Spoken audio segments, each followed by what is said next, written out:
Le compte des opérations sur biens et services des unités institutionnelles résidentes regroupées en branches d'activité.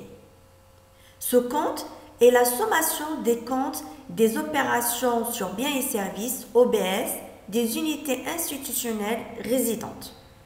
Il présente une caractéristique importante, c'est que le compte est globalement équilibré, c'est-à-dire le total des ressources égale le total des emplois. Ce compte se présente comme suit.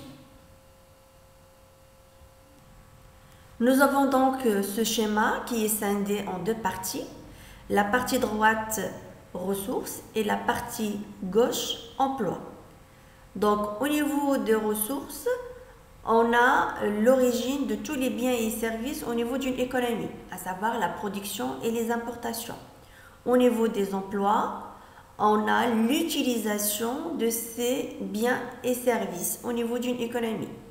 Donc, représenté par les opérations suivantes, la consommation intermédiaire, dépenses de consommation finale et consommation finale effective, la formation brute de capital qui comprend la formation brute de capital fixe, les variations des stocks et les acquisitions moins cession d'objets de valeur, et enfin les exportations. Vous allez remarquer également qu'au niveau des ressources, on a les impôts sur les produits et les subventions sur le produit. Donc, cette inscription vise à prendre en compte la différence d'évaluation des emplois et des ressources de ce compte. En effet, au niveau des emplois, les biens et services sont évalués à un prix incluant les impôts sur les produits et excluant les subventions. C'est-à-dire, on a les impôts nets de subvention. Et au niveau des ressources, la production et les importations sont évaluées à un prix excluant les impôts nets de subvention. Et donc, pour établir la cohérence au niveau des évaluations, d'où la nécessité de cette inscription et de cet ajustement. Donc voilà, pour avoir une cohérence dans l'évaluation des biens et services au niveau ressources et emplois, donc on doit rajouter les impôts nets de subvention sur les produits au niveau des ressources. Ainsi, l'équilibre est établi par l'égalité suivante, donc production plus importation plus les impôts nets de subvention, c'est-à-dire les impôts sur les produits moins les subventions sur les produits, est égal consommation intermédiaire plus consommation finale plus formation brute du capital plus exportation. Maintenant, on va voir une application qui consiste à élaborer pour le Maroc le compte des opérations sur biens et services de la branche de production, industrie textile et du cuir. Les données statistiques qui seront présentées concernent l'année 2012. Donc voilà les données statistiques. Il est demandé de calculer la production au prix d'acquisition non compris impôts et subventions sur les produits et d'établir le compte des opérations sur biens et services de la branche D02, industrie du textile et cuir. Alors, pour le calcul de la production au prix d'acquisition non compris les impôts nets sur les subventions sur le produit, donc rappelons-nous la formule pour le calcul de ce prix. Donc le prix d'acquisition est égal au prix de base plus les impôts sur les produits moins les subventions sur les produits plus la marge commerciale plus la marge de transport. Mais nous, ce qui est demandé, c'est à un prix qui n'inclut pas les impôts nets de subvention.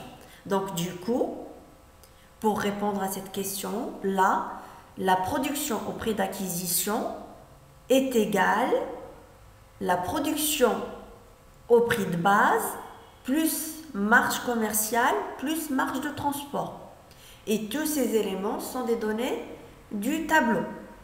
Donc on a la production au prix de base 53 796 plus 392 la marge commerciale plus 6 558 la marge de transport. Donc un total de 60 746. Concernant la construction du compte des biens et services de la branche D02, industrie du textile et cuir, donc on va suivre la représentation ou le schéma de ce compte-là. Donc au niveau des ressources, il faut se rappeler, on a la production vendue au prix d'acquisition non compris impôt sur les produits. On a les importations, on a les impôts sur les produits, moins les subventions sur le produit. Et côté emploi, on a les opérations suivantes, celles concernant l'utilisation de ces produits et services, à savoir la consommation intermédiaire, la consommation finale, la FBCF, la variation des stocks, les acquisitions moins cession d'objets de valeur et les exportations. Et donc, tous ces éléments, leur valeur, c'est de données.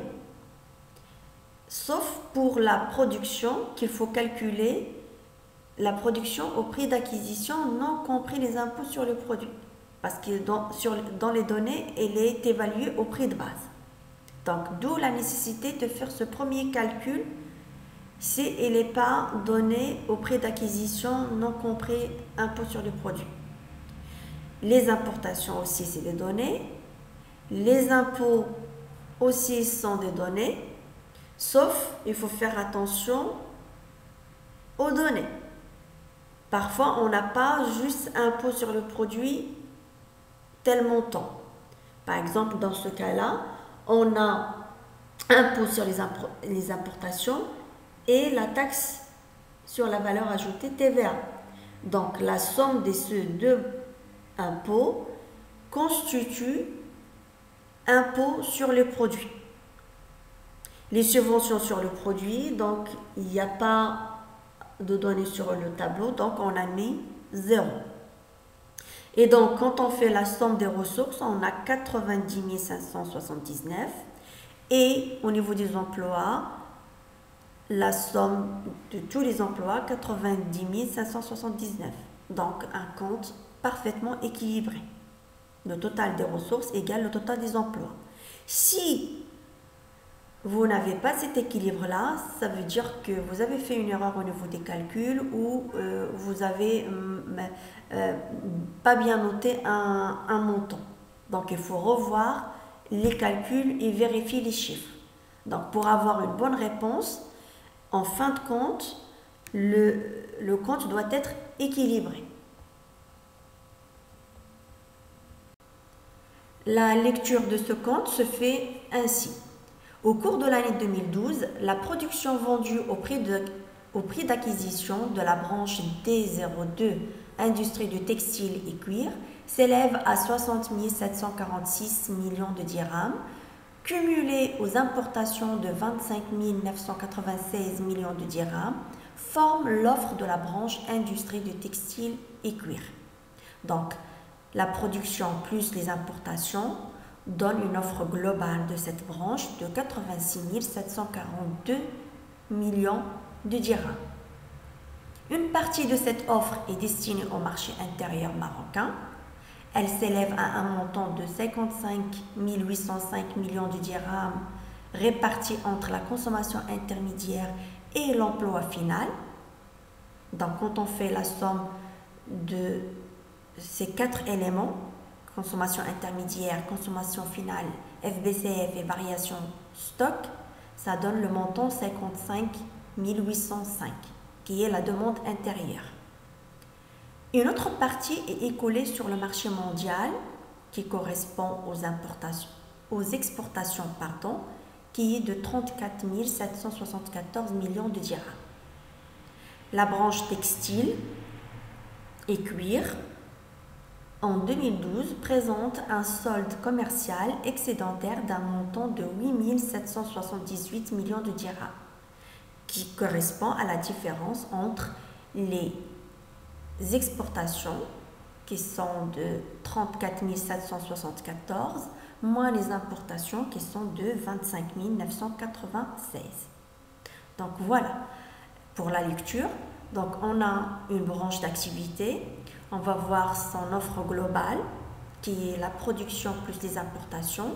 Après, on va dire cette offre-là répond à une demande intérieure, qui correspond à la consommation intermédiaire et la consommation finale, et la FBCF et la variation du stock, et une autre partie qui correspond à la demande extérieure, c'est-à-dire les exportations. Et aussi, on finit par le calcul du solde commercial. Passons maintenant au compte des opérations sur biens et services de l'ensemble de l'économie nationale. Donc le compte des OBS au niveau global de l'économie n'est rien d'autre que la sommation des opérations effectuées par les diverses branches qui composent l'économie d'un pays. Ou autrement dit, le compte de biens et services de l'économie est la sommation des comptes des OBS des diverses branches d'activité qui composent l'économie d'un pays. Ce compte présente une caractéristique particulière, c'est que les emplois apparaissent du côté droit et les ressources du côté gauche, contrairement au compte de biens et services des branches d'activité ou secteur institutionnel. Donc, on a le même compte, le compte de biens et services, avec le même schéma, avec les mêmes opérations, mais sauf dans le cas de l'économie nationale, il faut inverser. Donc, emploi devient côté droit et ressources devient côté gauche. Maintenant, on va passer à une application dans laquelle on va établir le compte des opérations sur biens et services pour l'économie marocaine dans son ensemble. Donc, on a les tableaux qui vont apparaître dans les diapos suivantes qui représentent les données statistiques de 2012. Dans le premier tableau, donc, nous avons l'ensemble des branches d'activité au niveau de l'économie marocaine. Donc, vous pouvez en faire une petite lecture pour avoir une idée sur ces différentes branches. On a la production distribuée au prix de base pour chaque branche.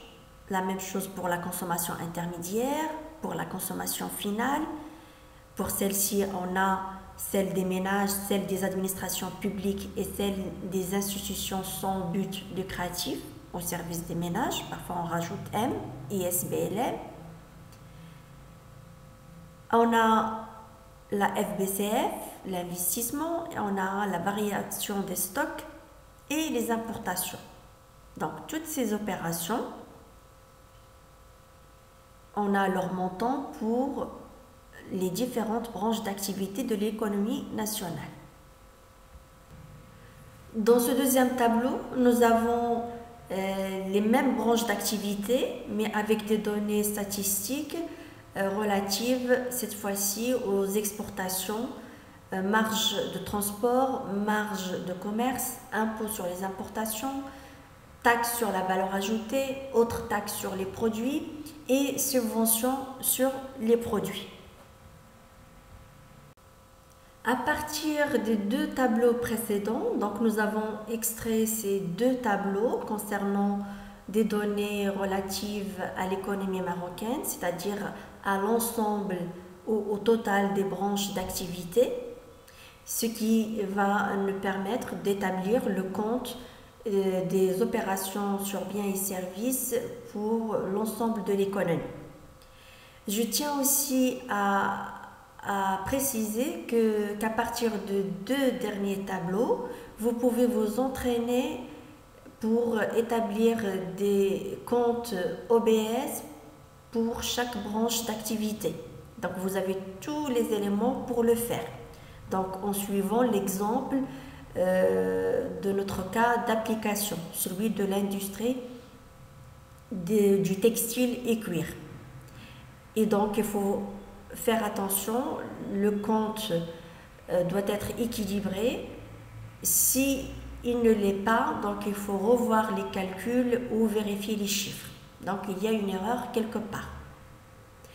Alors nous, à partir des totaux des colonnes, des branches de l'économie marocaine, nous allons faire le compte OBS de l'ensemble de l'économie. Donc voilà le compte de biens et services de l'économie totale au Maroc en 2012, tout en respectant cette caractéristique particulière, à savoir les emplois au niveau de la partie droite et ressources au niveau de la partie gauche. Donc concernant les emplois, donc toutes les opérations, leur montant c'est des données.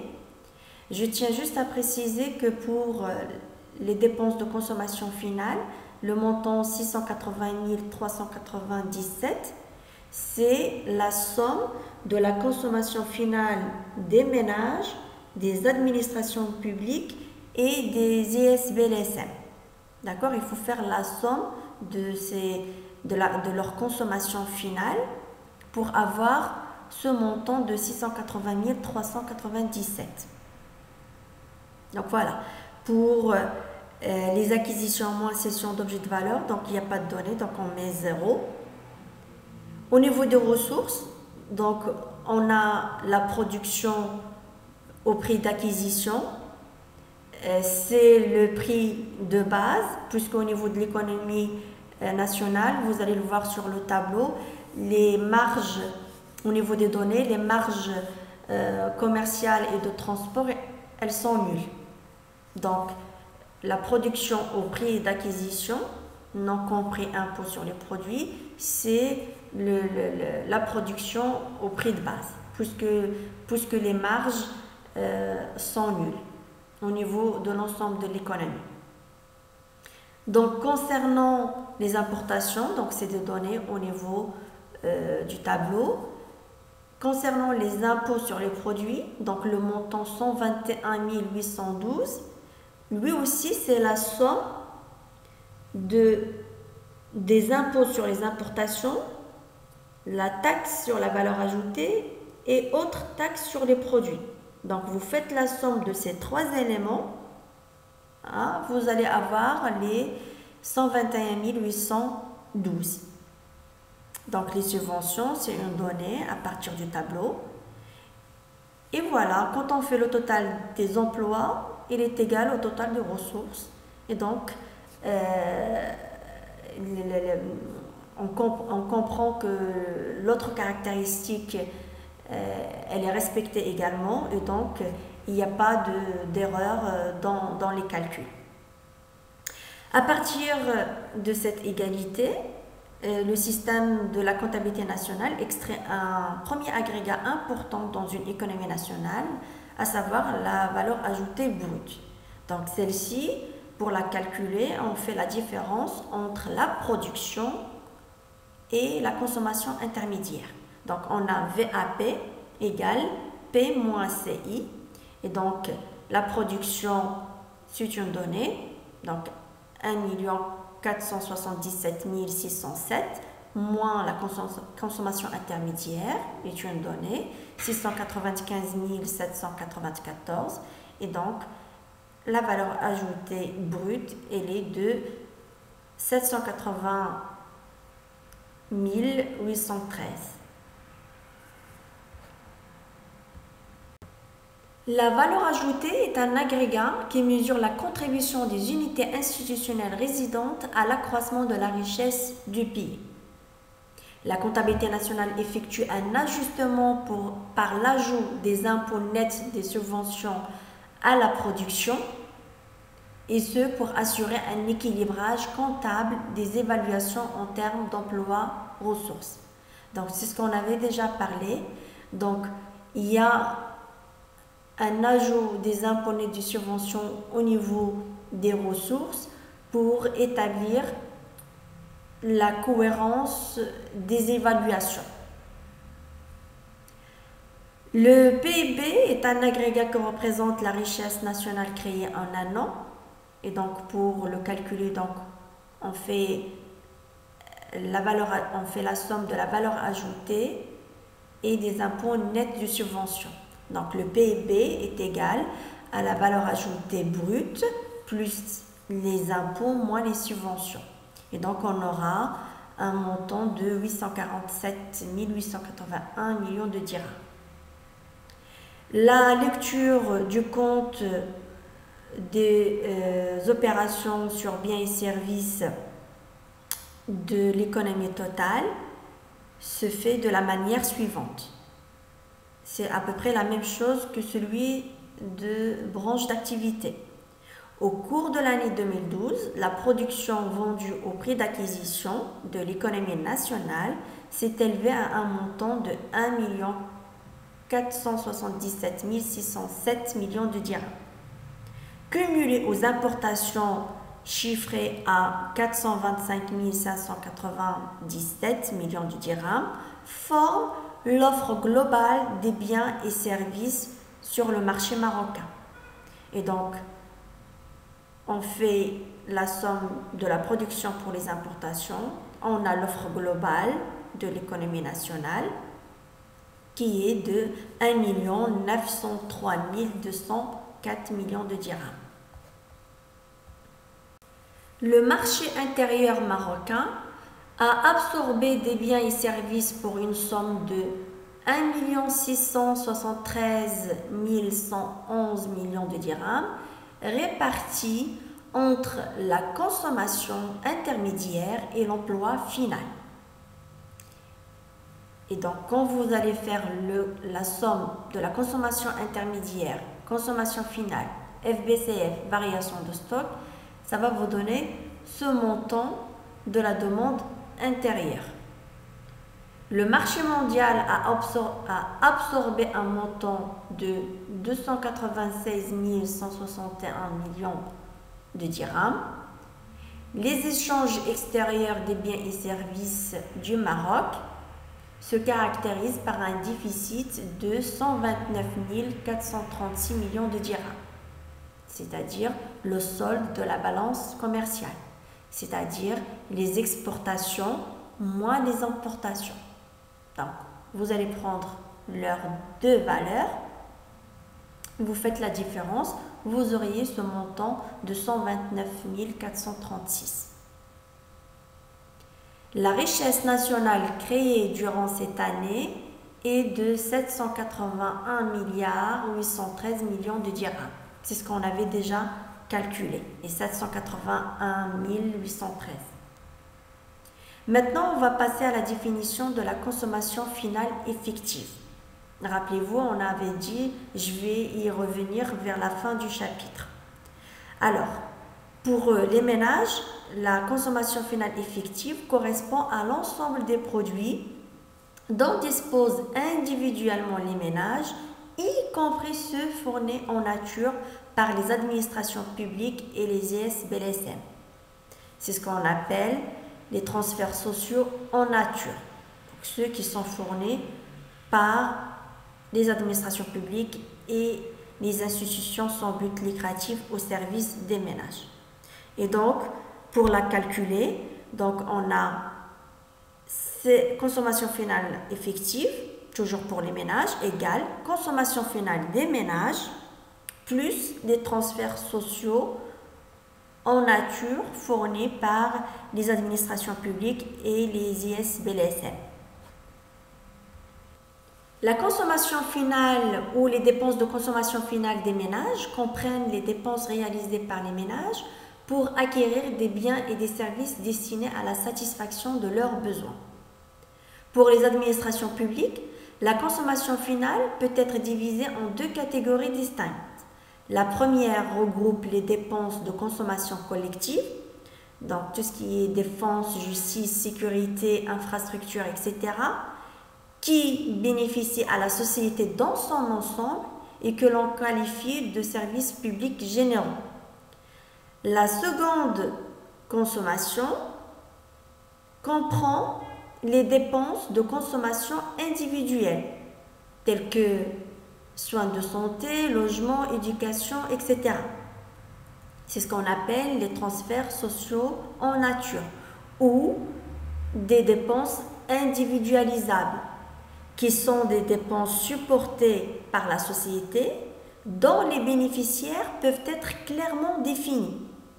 Donc ainsi, pour les administrations publiques, la consommation finale, elle est égale à la consommation finale collective plus la consommation finale individuelle.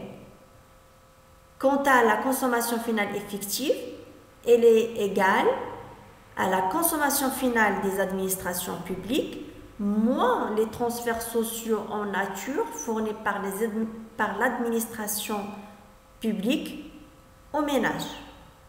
Donc, la consommation finale effective, elle est égale à la consommation finale collective. Les SBLSM n'ont pas de consommation finale effective, car dans la pratique, la plupart des services fournis par ces derniers sont individuels par nature, c'est-à-dire dont les bénéficiaires peuvent être clairement définis. Ainsi, la consommation finale des institutions sans but lucratif au service des ménages égale consommation finale individuelle égale transferts sociaux en nature fournis par les SBLSM. Ainsi, au niveau national, il y a égalité entre les dépenses de consommation finale et la consommation finale effective. Donc, on part de la consommation finale totale, c'est-à-dire de l'ensemble de l'économie, qui est la somme de consommation finale des ménages, des administrations publiques et des SBLSM. Quand on remplace la consommation finale de chaque agent avec la formule qui tient en compte la consommation finale effective et les transferts sociaux en nature, on va avoir vers la fin la consommation finale totale égale la consommation finale effective. Par convention, donc ceci je tiens à le préciser, les secteurs financiers et non financiers n'ont pas de consommation finale. Donc c'est pour ça la consommation finale totale, c'est-à-dire au niveau de l'économie nationale, c'est la somme des consommations finales, ménages, administration publique et institutions sans but lucratif au service des ménages.